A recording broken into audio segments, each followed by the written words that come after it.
बिस्मिल्लाहिर्रहमानिर्रहीम। अगर गला बार बार ख़राब हो जाता है और गले में इचिंग होती है, ख़ारिश वगैरह स्टार्ट हो जाती है, या पेशेंट को महसूस हो जाता है कि डॉक्टर साहब बार बार गले को ना मुझे साफ़ करना पड़ता है इस तरह की ना आवाज़ आती रहती है, फॉरेन बॉडी सेंसेशन हो जाती है, कोई चीज़ अटकी अटकी सी महसूस हो जाती है, या मुंह से बदबूदार स्मेल फील होना शुरू हो जाती है, बाज़ औक़ात आवाज़ बैठ जाता है, तो उसकी वजूहात क्या होती हैं, आखिर इसकी ट्रीटमेंट क्या है? So we have to discuss in this video. My name is doctor Tariq Ali Shaikh, working as ENT head and neck surgeon. बुनियादी तौर पे मैदे में जब हाइड्रोक्लोरिक एसिड बन जाता है तो वो तेज़ाबियत मैदे से खुराक की नाली में चली जाती है।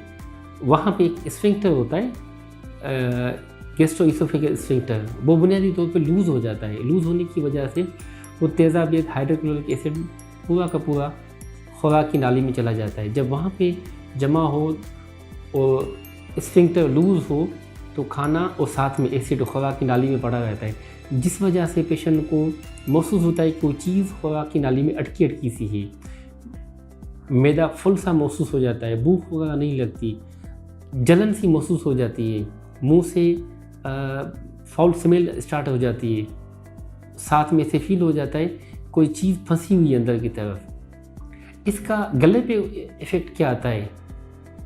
गैस्ट्रोइसोफेगल रिफ्लक्स की वजह से, मैदे की गैस की वजह से गले पे बार बार गला ख़राब होगा, जिसे हम कहते हैं सोर थ्रोट। पेशेंट कंफ्यूज हो जाता है कि डॉक्टर साहब मेरे कहीं टॉन्सिल की सर्जरी तो नहीं होगी, गले का ऑपरेशन तो नहीं होगा।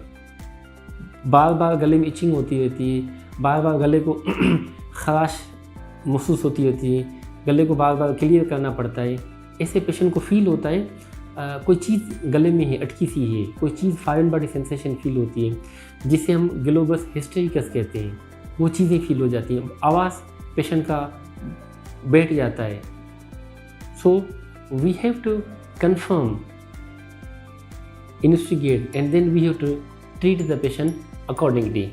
तो जब भी ये मैदे के प्रॉब्लम शुरू हो जाते हैं तो एक तो हम फ्लेक्सिबल एंडोस्कोपी से मुआयना कर लेते हैं, जिसमें ज़बान की जड़, खुराक की नाली, सांस की नाली, इसोफेगस, सारी चीज़ों को देख लेते हैं। बेसलाइन हम करवा लेते हैं, H pilo antibody, IgM antibody साथ में वो हम करवा लेते हैं, इलेक्ट्रिक वगैरह करवा लेते हैं।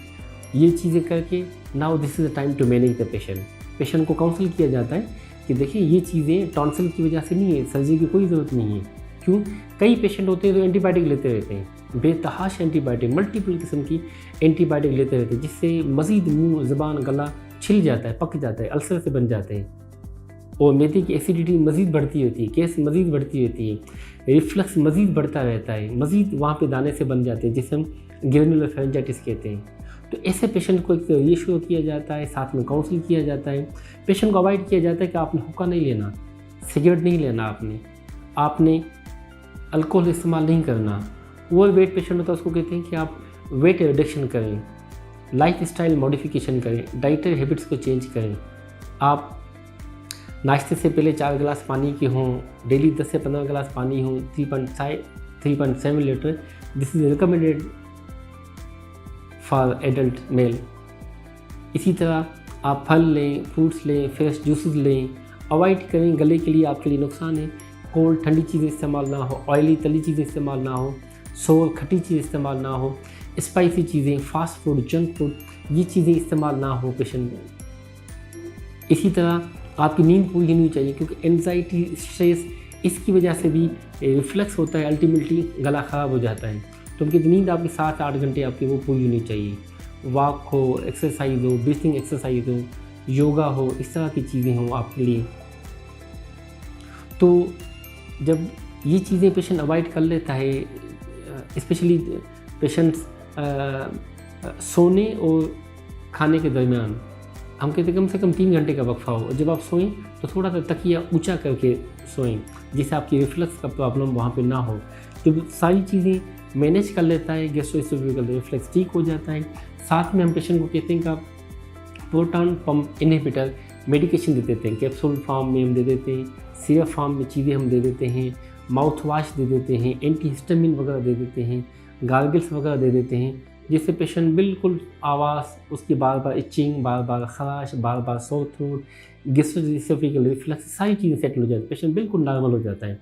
उसको सर्जरी के मामलात, उसके मैदे के मामलात बिल्कुल सेटल हो जाते हैं। So it's all about sore throat versus gastro-oesophageal reflux. Thank you.